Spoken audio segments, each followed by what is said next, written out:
Fala pessoal, tá começando aqui mais um Lean Hub, com esse pessoal animado aqui. Alice, como é que você tá? Oi, pessoal, tudo bem? E aí, Rosa? Tudo bem? Tudo bom, pessoal? E ele que fez Lean até no deserto do Saara. Fala aí, Luciano. E aí, beleza? Beleza. Se você acompanhou o último episódio do Lean Hub, eu quase que monopolizei a conversa contando um pouco da história da Índia. E hoje é a vez do Luciano contar das suas aventuras aí pelo mundo. Não é brincadeira, o Luciano fez mesmo Lean no deserto do Saara. E ele vai contar um pouquinho dessa experiência dele aí. Se der, a gente entra nos outros países que o Luciano passou, mas vamos começar pelo deserto do Saara aí. A gente criou fluxo na areia, né? Trouxe água pro deserto. Exatamente. Cara, foi uma experiência interessante e foi na mesma empresa que você trabalhou, né? O caso era o seguinte, era uma obra, era de fato onde eles estavam instalando as turbinas e os geradores que o Guilherme ajudou a construir lá na Índia com bastante eficiência. Conhecido como represa. Represa. Inclusive, as palhetas que você comentou da linha de palhetas foram feitas para esse projeto. Verdade. Foram feitas para esse projeto que eu fui trabalhar depois. Então, eu só conhecia o nome do projeto, que era o nome da cidade, né? Que era no paradisíaco Sudão. E aí eu acabei caindo de paraquedas lá, né, nesse projeto. O que estava acontecendo era o seguinte, de fato era no meio do deserto do Saara, né? Mas era às margens do rio Nilo. O projeto era a construção então de instalação de 10 turbinas para a criação de uma usina hidrelétrica. O Sudão em si ia usar uma das turbinas. Era o que eles precisavam para abastecer a região que eles iam abastecer. E as outras 9 eles iam vender. Então, era um projeto que tinha bastante interesse internacional, que envolvia contratos bastante milionários com outros países, né? Eu lembro que quando nós chegamos, eles estavam com uma média, eles já tinham terminado de montar uma turbina, a segunda estava em comissionamento, e eles iam começar a montar a terceira e em diante. A primeira turbina eles terminaram cerca de 3 meses, 90 dias mais ou menos, de montar a turbina inteira. E isso só nesses 90 dias eles já estavam praticamente 45 dias atrasados. Então eles tinham mais ou menos que montar perto de 40, 45 dias cada turbina. Eles montaram em 90, a segunda acho que foi 87 dias, alguma coisa assim. Até 4 fez 2. Exatamente. E cada dia de atraso era uma multa de alguns milhares de euros. Então aí chegou lá o Luciano, brasileiro, que não entende nada de turbina e gerador, cai de paraquedas para falar para nego que tinha 30 anos fazendo aquela atividade, como fazer aquilo de modo mais eficiente. Eu me lembro que eu tive 2 conversas muito interessantes. A primeira conversa, e aí já entra um pouco na parte da cultura e aí não tanto cultura de país, né, mas mais cultura local. E aí, de novo, lembrando do que eu falei da outra vez, cultura é a programação mental, segundo essa definição do Hofstede, a programação mental de um grupo de pessoas. Ali onde a gente estava, tinham quando eu cheguei, acho que 33 países diferentes. 33 pessoas de nacionalidades diferentes. Essa era uma pergunta que eu ia fazer. Tinha muito estrangeiro lá, né? 33 nacionalidades diferentes, e quando eu cheguei lá, deu um tique no Brasil, né? Então, eu era a 33ª nação que estava lá. Depois chegou um outro brasileiro, eventualmente. Mas, pô, tinha gente de tudo que é lugar. Tinha gente de Egito, Arábia Saudita, Índia, China, Alemanha, Inglaterra, Canadá. E o cara que era responsável pela segurança, que foi a primeira integração que eu fiz, era um canadense. E Poxa, nada a ver dele ser canadense, né? Mas você vê como era a cultura do local. O cara virou para mim no final da integração, a integração durou exatamente 20 minutos. Ele falou, cara, você vai ver que as condições são bem adversas, aqui faz 50 graus, você vai achar escorpiões, a gente só não quer que ninguém morra. Objetivo primordial. Ele falou, cara, por favor, não contribua e não seja uma das pessoas que vão morrer, tá bom? Eu falei, tá, então o acidente está liberado. Aí eu falei, cara, não é que está liberado, mas você vai ver por si próprio que vai ser difícil não ter. Eu falei, tá bom, bem-vindo ao Sudão. Cara, esse foi o primeiro dia, né? Então isso já diz um pouco da cultura, né? Traduzindo isso lá na frente, que tipo de operação, então, as pessoas iam conviver? Uma operação onde o acidente é considerado uma coisa aceitável, né? Então já é um ambiente que me deixava um pouco incerto do que podia acontecer comigo, né? Sim. Então Pode acontecer com o outro, por que não com você, né? Exatamente. Eu falei, pô, tá bom, prioridade é ficar vivo, vamos ficar vivo, então, né? Não vou pisar naquele lugar. Não vou ficar aqui dentro do meu container, né? Bom, mas de qualquer forma começamos a fazer o trabalho e aí a equipe era totalmente a equipe que eu trabalhei diretamente eram de vários países distintos e tinha entre eles algumas pessoas que eram muçulmanas. Então, como a gente começou a desenhar como o processo tinha que ser, né? A gente falou, olha, vamos fazer isso aqui em paralelo, vamos colocar mais gente aqui. E aí começaram a surgir alguns problemas. Falei, cara, não, se a gente colocar mais gente aqui, tudo bem, mas não pode ser esse cara aqui, porque ele tem alguns minutos a mais do dia que ele tem que parar para rezar, porque ele é muçulmano. Aí eu falei, tá bom, então a gente vai ter takt time variáveis, como é que é? A gente vai tirar essa disponibilidade de todo mundo? Ele falou, não é todo mundo, porque o chinês, o grupo, basicamente era assim, era um grupo... O grupo chinês continua. O grupo chinês vai continuar trabalhando, mas o grupo que tem os muçulmanos, não. Eu falei, tá bom, tá ficando complexo. E essa era a realidade do local, você tinha que trabalhar com isso, né? Entender Sim. que isso era o que ia acontecer. Eu até participei de algumas das rezas deles para entender a cultura. Na época, eles ainda... Eu não vou fazer essa piada. Eles ainda tinham... eles aceitavam a gente tranquilamente dentro desse ambiente deles, né? É um ambiente extremamente masculino, né? Esse é um outro detalhe importante de ser comentado, porque tinham poucas mulheres lá, mas tinham, e elas trabalhavam só na parte de comissionamento. Apesar de algumas delas terem experiências em montagem de obras em outras usinas anteriormente, elas não eram bem-vindas nesse ambiente de construção. Interessante, né? Comissionamento é entrega, né, Luciano? O comissionamento é você botar para funcionar o negócio. Isso. Tá bom? Botar a turbina para funcionar. Poxa, então teve um monte de coisas, e aí você vai... eu era super jovem, não entendia um monte das coisas que foram acontecendo, né? E hoje em dia, refletindo, né? Coisas que eu fiz sem intenção, mas que acabaram contribuindo, né? Então, por exemplo, tinha um cara que era o gerente da parte de montagem de geradores, que era a principal montagem da turbina, né? Sem contar a parte do rotor, né? O rotor era um evento, aliás. Literalmente, quando eles iam botar o rotor dentro, parava, todo mundo parava para ver. Eu tive a sorte de ver um sendo colocado dentro. Era um evento, mas a parte do gerador era a parte mais importante, que é o coração mesmo do negócio, né? E esse cara, Pessoal ele que está era... assistindo aí, está viajando, depois vocês dão um Google, tá bom? Mas eu acho um produto fascinante, cara. Acho turbina. É muito legal mesmo.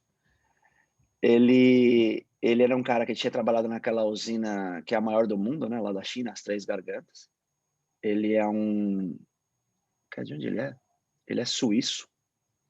Então, ele é suíço, cresceu na Alemanha, Os pais, acho que eram da Tchecoslováquia, né? Aí, quando teve todo o rolo, acho que eles mudaram, e por isso que ele nasceu na Suíça. Ele morou 10 anos na China. Então, o cara era quase um papa. Ele falava uns 8 idiomas, né? Se comunicava de todas as maneiras que você podia imaginar, mas ele ainda era suíço-alemão, né? Então, por que eu estou reforçando especialmente essa parte? Porque você se dar bem com eles faz toda a diferença, se o cara vai ser uma barreira para você ou não. Então, eu lembro que na primeira semana, esse cara, ele foi a segunda pessoa que eu encontrei, que essa é a parte que eu não terminei de falar. O primeiro foi esse canadense, e ele foi o segundo, e ele virou para mim e falou, cara, você já montou turbina antes? Eu falei, não. Eu falei, então tá fazendo o que aqui? Esse foi meu primeiro diálogo com esse cara.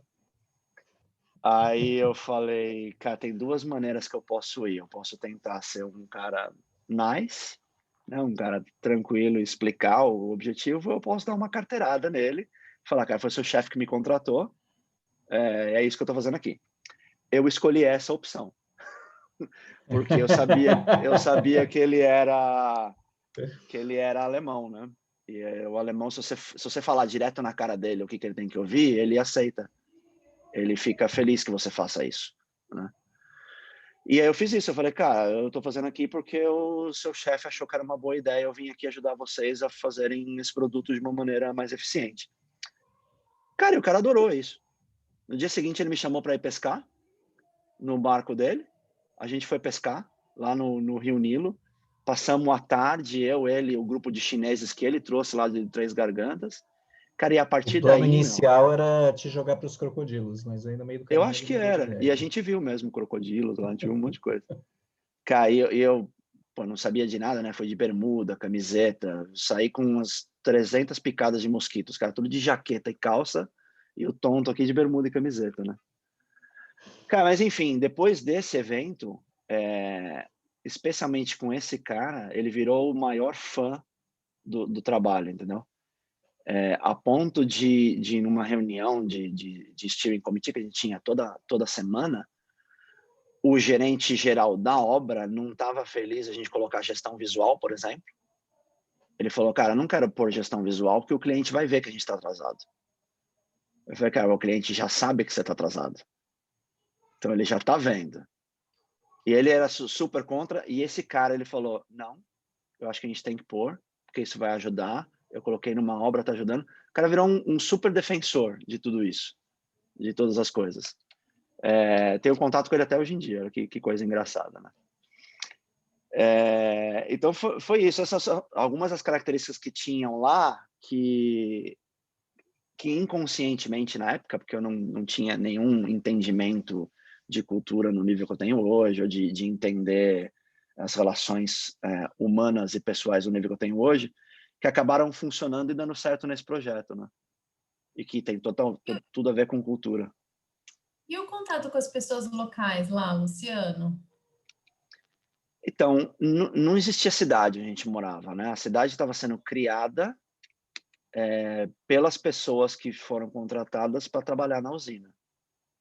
Então, eu lembro que eu tomei a minha primeira Coca-Cola umas 3 semanas depois que eu cheguei lá, porque não tinha nada, não tem comércio, não tem nada perto.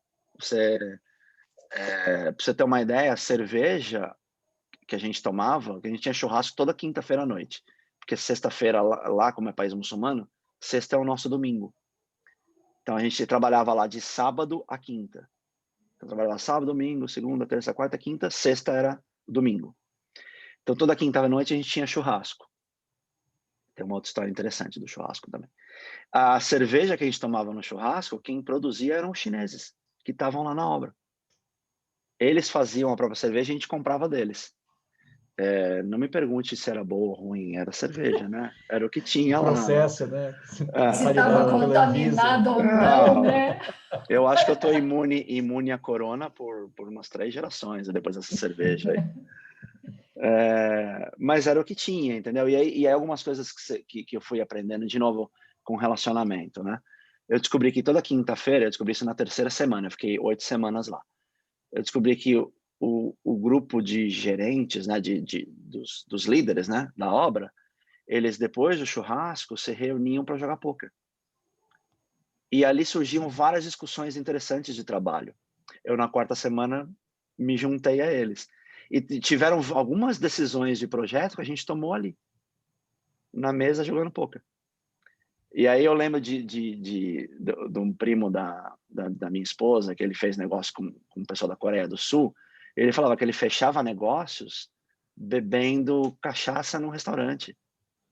Era onde fechava, porque essa é a cultura deles, né? Isso super interessante. Eu jamais ia saber disso se eu não tivesse tido esse contato com esse alemão, que ele era um dos caras que jogava pôquer.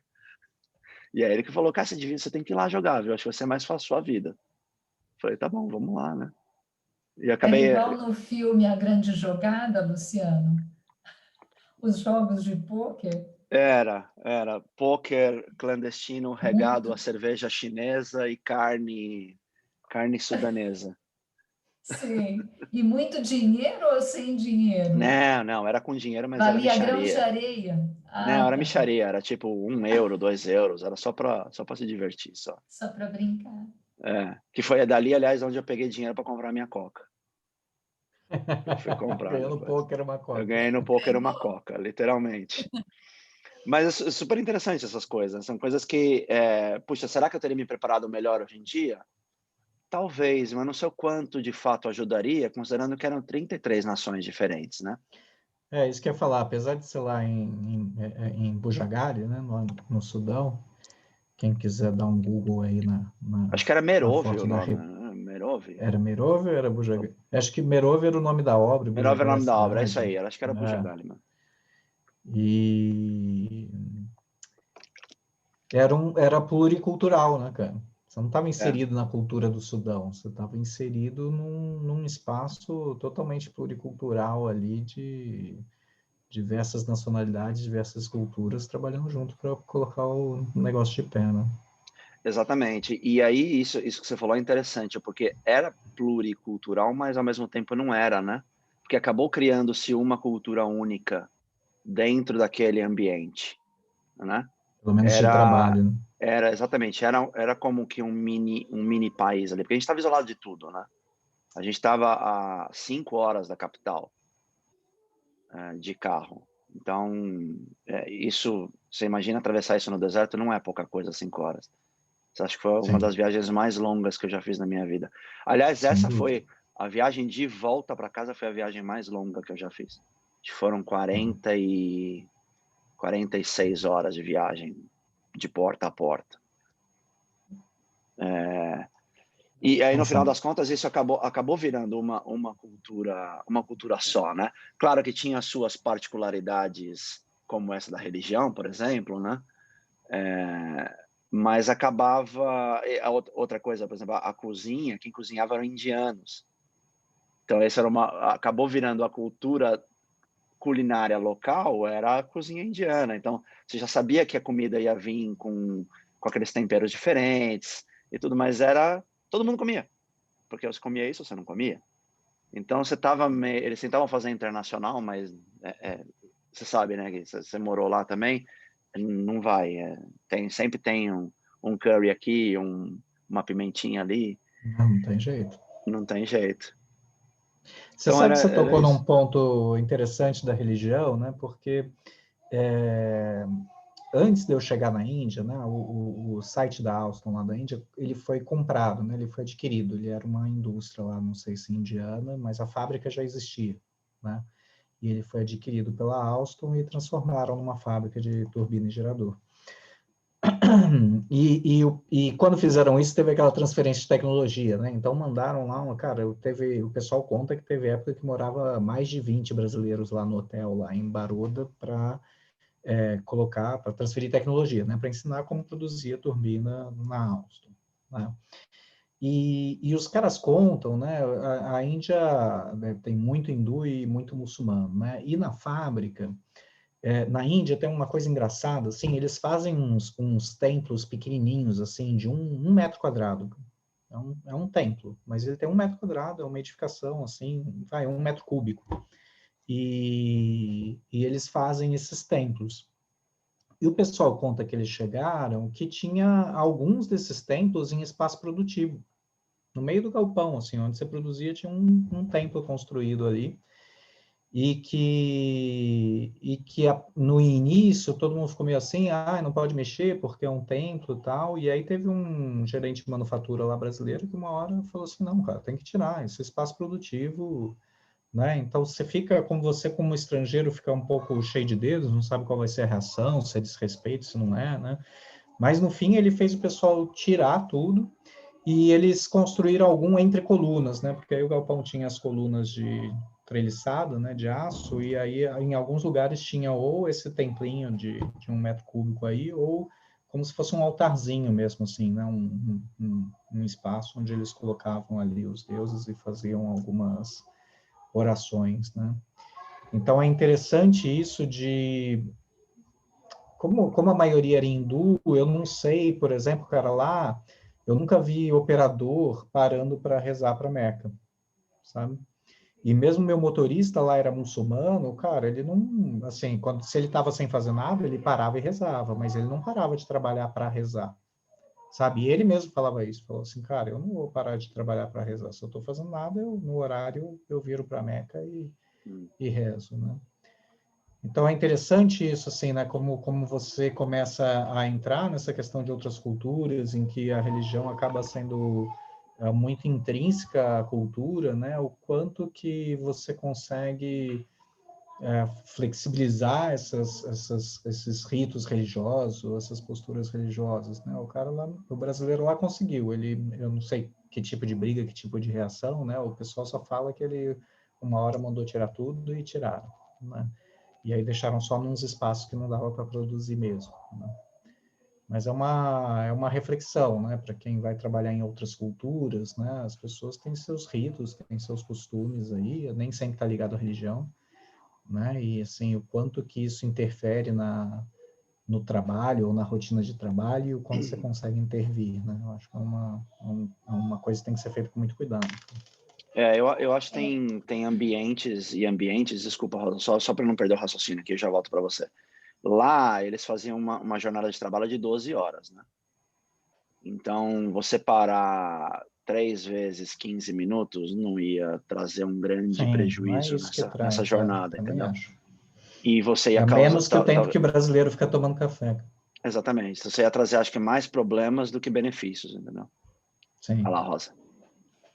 Estava pensando, né, assim, a riqueza cultural que tem quando a gente pensa no mundo e, ao mesmo tempo, se a gente trouxer para o Brasil, também, assim, eu não tenho essa experiência que vocês tiveram, né, de viajar, de trabalhar fora e tal, então, as minhas reflexões aqui vão ser muito no caráter bem da cultura nacional mesmo e da experiência de viajar como turista, né? Mas tem dois aspectos que eu acho que são interessantes da minha vida, assim, que, por exemplo, minha filha trabalhava numa indústria de petróleo, que é um ambiente bastante masculino também, mas ela embarcava, ela ia para a plataforma e tudo. Mas num determinado momento, quando tinha que ir para um país muçulmano, e aí era muito característico ali do norte da África, eles pediram para ela a empresa achou melhor não ir mulher, porque teria muita dificuldade porque ela fazia parte de auditoria de processos. Então, assim, os caras não receberiam bem uma mulher falando, olha, isso aqui está em não O que está certo e o que está errado, conformidade, né? não sei o quê e tal, então a recepção seria muito ruim. Então, acho que esse aspecto, assim, ele realmente, ele passa essa questão que é de uma cultura meio universal, quase, né? Essa coisa da diferença e em algumas situações isso se torna muito gritante e determinante. Se deve ir um homem ou se deve ir uma mulher, porque você pode realmente fazer alguma ruptura do ponto de vista do negócio, né? E na experiência profissional, então, assim, dentro do hospital, que se trabalha com escala, tem religiões em que você respeita o sábado, né, no Brasil. E aí você tem tem que ter esse traquejo do respeitar.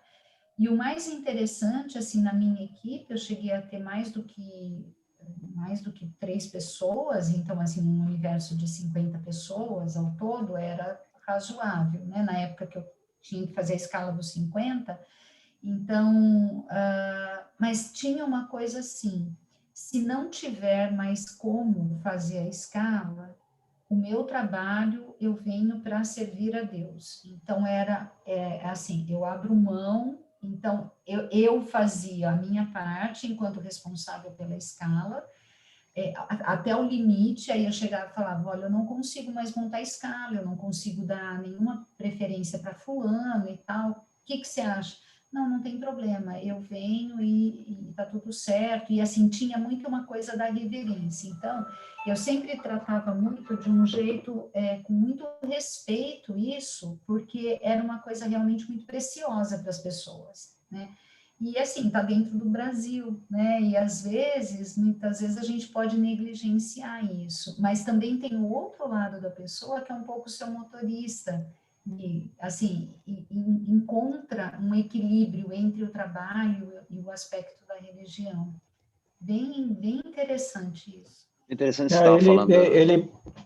Vai sempre da interpretação, né? Eu lembro que uma vez eu perguntei para ele assim, Aditi, por que tem uns muçulmanos que ficam barbudão? Porque ele nem barba ele tinha.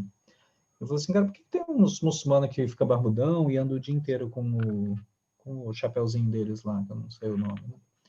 Aí ele era meio radicalzão, ele falou assim, isso aí é gente que não sabe ler o Alcorão. Né? Então, assim, é a mesma lógica do cristianismo com a Bíblia, né? Então, tem diferentes interpretações, diferentes graus de aprofundamento, diferentes graus de aderência, e aí você vai encontrar as flexibilidades. Ele era flexível, né? Ele tinha decidido ser assim. Só rapidinho, eu lembrei de um outro aspecto, e agora eu vou trazer um pouco aqui para a Austrália. Quando eu comecei a trabalhar aqui, eu lembro que o primeiro dia que eu fui trabalhar, 2 coisas me chamaram a atenção. 3, na verdade. A primeira é que a gente começou a trabalhar às 9 da manhã. Para quem trabalha no Brasil, em fábrica, não existe, né? 9 da manhã você já está tomando, quase almoçando.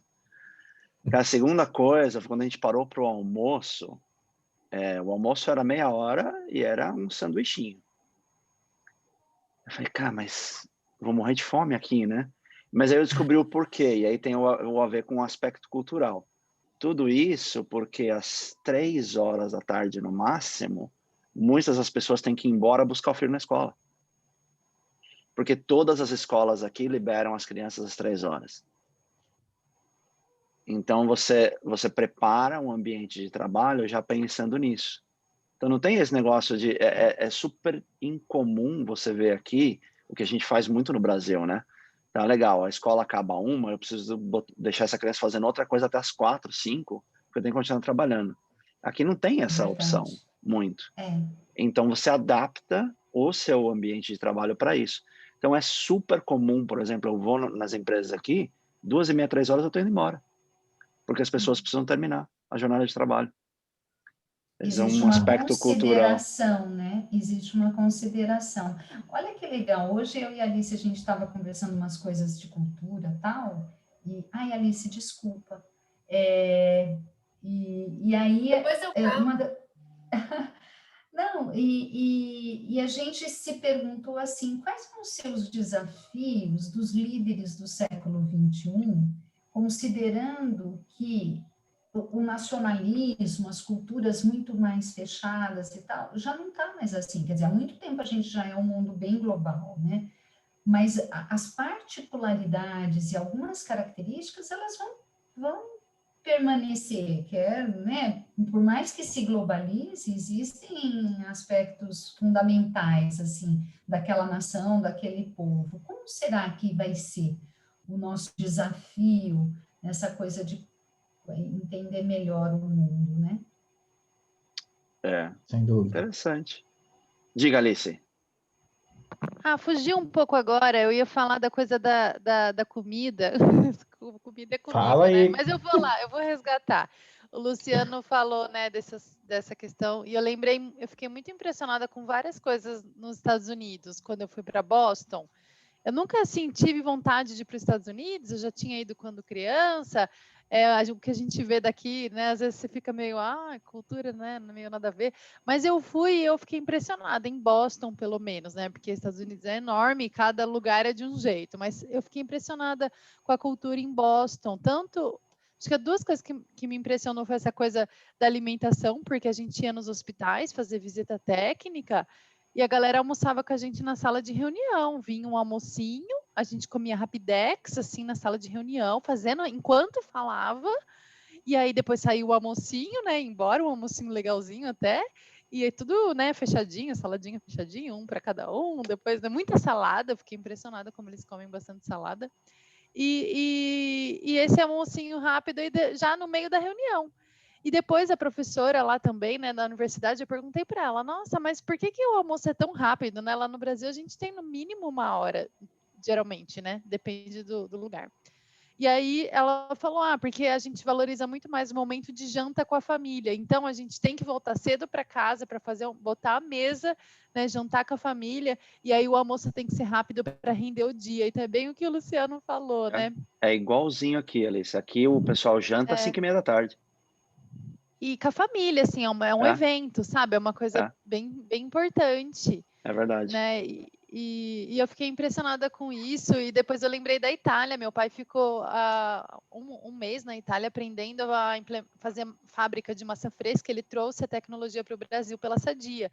E ele ficou impressionado com essas coisas, assim, que tipo, depois do almoço dava aquela dormida, o almoço tomava vinho no almoço, galera bebendo no almoço, ia trabalhar na fábrica depois. Ele achava um absurdo, mas você vai trabalhar na fábrica, você tá bebendo? Normal, aqui é normal.